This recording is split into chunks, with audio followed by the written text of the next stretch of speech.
All right, so September 13th, which is right around the corner, by the way, this year. It's flying.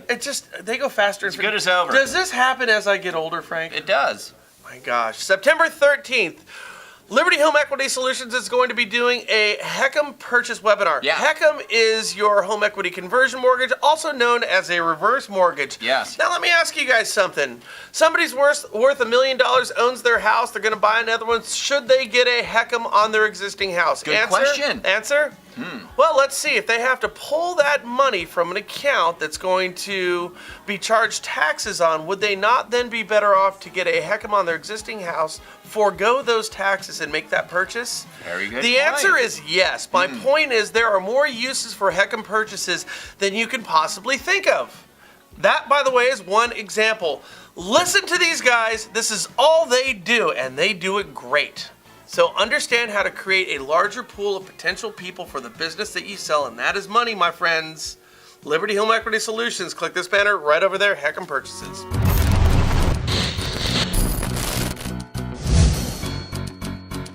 All right, so Frank, I want to talk about one of the pitfalls. I'm going to call this the Kardashian market. Kardashian market. Yep, the Okay. Kardashian market. I'm not talking about the guy who helped OJ out, the rest of them, the kids. Okay, all So right. now this is an old stat here, but it's a real juicy one. Okay. And you know it's gotten worse since this time. But by the end of 2016, 44% of all refinances, 44% were cash out, and 39% of all loans today were refinances. Have fun with that one if you're doing the old math right now. Oh, and we got $5.4 billion in tappable equity to go ahead and pull all that money from. Okay. So we did this show before, and we were telling you that we've got all this equity built up, yet people, they're not tapping into it. They're not using it. Right. Now, I got to tell you, we were kind of wrong. Okay. So, let's do dumb math. Awesome! If 40% of all loans are refinances, and half of those are pulling money out of their home to buy socially scale climbing items like better cars, Yes. nicer clothes, Ooh. jewelry, Ah. and the all-important toy hauler, Yes. which they are, then that means that a full 20% of all loans right now, That's 1 in 5. that's right, are sucking equity from the housing market and moving it to the Club Kardashian market. They're taking money from the housing market and moving it to the Kardashian market. Now, this is an important and unhealthy component of the housing market, and I ain't lying, and it's very much different than what happens in the stock market. See, when the stock market goes up, high-priced, astute investors and individuals that trust those high-priced advisors take stock earnings and they reinvest those stock earnings, right? Oh, and they can't touch that. But if someone tries to touch you in a place or in a way that makes you feel uncomfortable, that's no good. Why not? Part of my retirement. Oh, you gotta leave that money alone. I have to leave that alone, Brian. Or to answer the question, why do the rich get richer?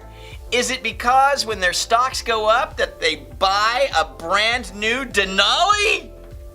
Answer? No. No, that's right. They keep doing what? Investing. the money. Investing, exactly. You see, housing investment is different by and large. Houses are owned overwhelmingly by all of us real average people, those without the business acumen of high-priced investment advisors. See, they keep their money and they keep it in the market. Right. We, the average Jane and Joe out there in the housing market, we take our money out of that market, the housing market, and piss that investment away on the Kawasaki and fake big acid nose job market, aka the Kardashian market. Hilarious. That's right, we pull money out of the housing market, Right. which weakens the market for everyone. That money and investment becomes non-recoverable when you take it out of the housing market, because you take money from an appreciating market, your house,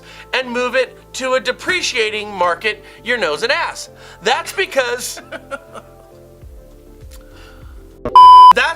your nose, ass, and motorcycle deteriorate and depreciate and lose value over time. To boot, for your extraordinary efforts, not only do you pull money from the housing market that makes you money to invest it in depreciating goods, but you also can find yourself straddled with additional high-rate revolving or installment debt. In short, the Kardashian market, as I've been telling young folks, is bad for a lot of reasons. So, here's a question. Why don't lenders and realtors try to do a better darn job at explaining the similarities of both the investment and housing market? By doing so, they can better explain that when they deviate from the housing market, they hurt their long-term financial situation. That is just a fact. If they treated the housing market like investors treat the investment market, what they should be doing is reinvesting their money in the housing market, all of it. Keep it full of cash. Take those full 20% of cash out refinances and tell them that new cars devalue. If they really want to, dare I say, keep up with the Kardashians market, they'd be better served reinvesting in a nicer home than a newer car, because that investment, the home, will appreciate. Now, I know that driving a Mercedes-Benz makes you feel better about yourself than your 2012 Accord, but think of it this way. It's nicer to pour wine to your guests on a granite table than a Formica one. Your bedposts, well, they just seem to sit nicer on those beautiful Mexican pavers than laminate. And if you're still not feeling complete, snuggle up to your outdoor fireplace, because it's better than chain smoking with your coffee at your dinette. You see, these things can be yours if you reinvest your newfound equity in a nicer home rather than investing it in crap. Makes a lot of sense. It really does. Now, some people are going to say, well, some of those people are pulling money out of their houses and they're reinvesting it in their house. Okay, that's a valid point. Let's talk about that. A pool is not a good investment. I know it's nice, but it's not a good investment. It's going to cost you $40 to put in. It's going to comp out at about $6. You know, doing your bedroom's not a good investment. Doing bathrooms, good. Doing kitchen, good.